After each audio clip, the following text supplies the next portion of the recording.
The 5 towns that I mentioned being represented, we're looking for nomination signatures for not only Joanne, but myself. She has her papers, they're all on the clipboard. If you do sign, make sure you sign the sheet that indicates that it's the town that you live in. You need to be a registered Republican and live in the district to sign one of these forms. They're available here. If anybody, God forbid, isn't registered to vote, we have those forms here. And we can also verify, yes. Or unenrolled. Okay, thank you for that, or unenrolled. Register to vote, we have those forms here. We have membership forms for our committee, Fairhaven, and we're also collecting signatures for our committee to be on the 2024 presidential ballot. So all 5 of those things are available right here. We're getting something done. We had a meeting just before this event started and swore in 2 associate members and collected some more money. So not only is the Fairhaven Republican Town Committee growing, but we're growing a coalition. There are people here today from Rochester, Marion, Dartmouth, Westport. We are forming a coalition which will give us more political power and more opportunity to get quality candidates to run and also increase not only civic participation but civic awareness. A lot of people aren't aware of what's going on. They don't know how to affect change. They don't know what to do. They feel disenfranchised. They feel helpless. Part of my message in running is to make people aware that there are things that you can do with just a minimal amount of effort. I wanted to say those things first, and then I had a few other things that I was going to say. I don't want to keep you too long, but this place is pretty nice, right? Everybody say it's pretty nice. It always wasn't that way. Excellent venue. If you've seen Dr. Swift's house, then, you know, no comparison. Let's not bring that up. But it's not bad. I'm closer to the water than he is, if that makes a difference. But when I found this place, it was in 1997. And it was just after a divorce. I didn't have any money. I was not feeling very good about things at all. And this was actually a dump. There was a little shack down here. There was trash all over. And what wasn't trash was a jungle. It was encroaching on everything. But it was my own place. I had an opportunity to fix it as I saw. I had a vision. I said, there's the water. There's something good that will happen here. And for a number of years, I persisted and persevered until the guy eventually sold me the property and I started building. This foundation was up.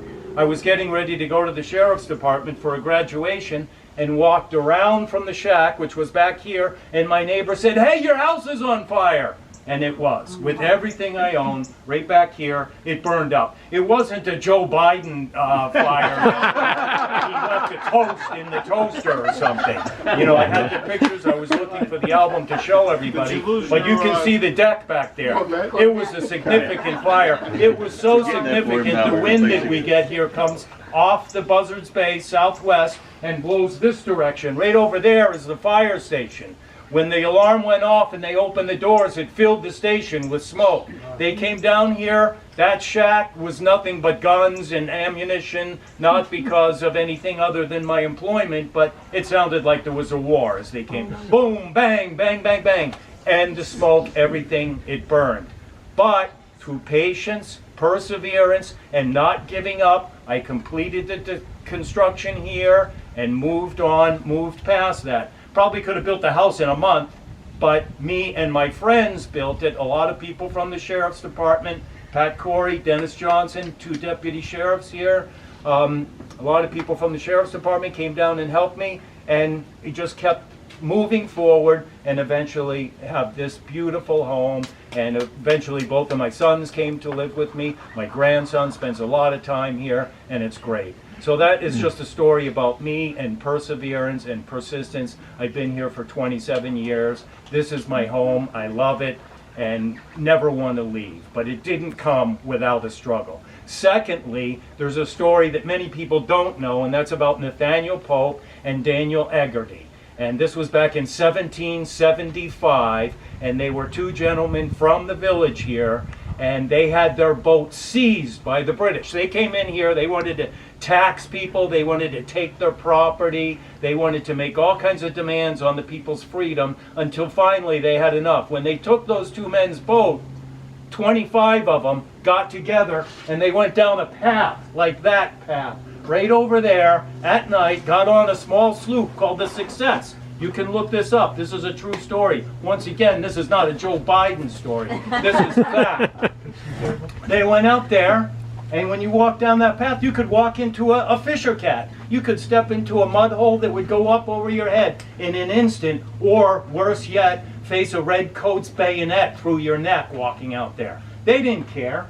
They walked out there, they got on that sloop, they went out there, they took their 2 ships, they took their powder, they took their muskets, they took 13 Royal Marines prisoner. One of them died fighting back against them. They said, hell no. They made a stand and they risked everything. That, as Sheriff Hodgson had said, is what is called for today. Having this party here, being on the radio, making announcement in newspaper, yeah, it's 32 Abbey Street. You have a problem, you have an issue with what I'm saying, with what I'm standing for, bring it on, bring it down. We have to make a stand, and it's right here where that happened, where I watched my home burn, where I'm watching our country burn, and it's not going to happen. From right here, we're starting it. All of you coming here today is just fantastic and inspires and motivates me. I love you all. Thank you all so much for coming. Good job, Robert. Good job. Well done. Very well.